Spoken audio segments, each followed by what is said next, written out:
Naku, bigla pong bumuhos ang napakalakas na ulan po sa gitna ng aking paglalakad po dito sa loob po ng isang commercial complex. At tingnan nyo naman po yung playground po, pinaglaruan na ng mga bata. Dapat damo lang yan. Ngayon tubig na po ang pinaglaruan. Parang narelate ko rin po yung kabataan ko. Pag umuulan po ay ganyan po, naglalaro ako sa ulanan. Balik po tayo rito. Tignan nyo po yung karsada po, lampas bukong-bukong na po yan. Dati naman po hindi tumataas ang tubig dito at hindi naman po barado ang kanal na to dahil sa lakas po ng ulan. 15 minutes lang po yan, oh. Gano'n na po kalakas. What if mang isang oras na po yan, eh lubog na po itong lugar na to.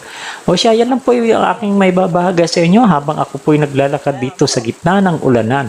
At tingnan nyo naman po, oh, habang tumatagal ay lumalakas yung ulan. At kasagsagan po nito, nasira po yung payong ko dito kaya nabasa po ako. Sumilong po ako doon sa may bandang unahan at doon na po ako nagpalipas at pagpatila ng ulan bago po ako tuloy sa aking pupuntahan dahil basang-basa na po talaga ako.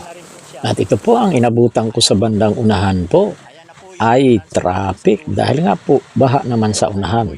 Ito po'y tumila ng ulan kaya lang po doon sa unahan po na ando na nagkabuhol-buhol na po yung traffic. Pag umulan talaga ganito po talaga ang sitwasyon, nagkaka-traffic dahil nga po sa baha. O siya, hanggang dito na lang po. Muli, maraming salamat po sa inyong panonood.